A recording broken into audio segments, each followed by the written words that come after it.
大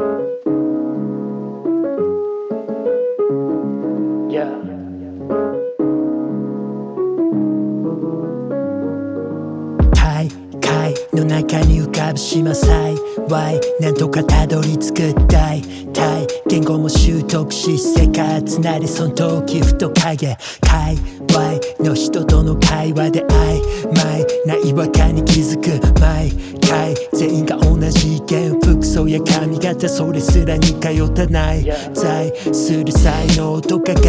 界と異なる価値観災害みたいに扱い一斉に攻撃いつか自分も犠牲無人島じゃないけどもここ限界この歌詞 SOS 見つけた脱出の方法でも時間もやる気もすぐ消滅息できなくなる空間それになれる自分に着せるドレス死んだような目が並ぶ島中気づけば自分もショーケース年齢やけに効いてくる前例の有無が物差し典型的こそベストここでの常識疑問常に同席延命のためだけ労働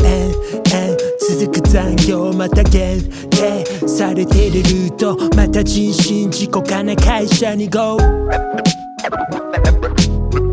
もうやだもうやだもうやだもうやだもうやだもうやだ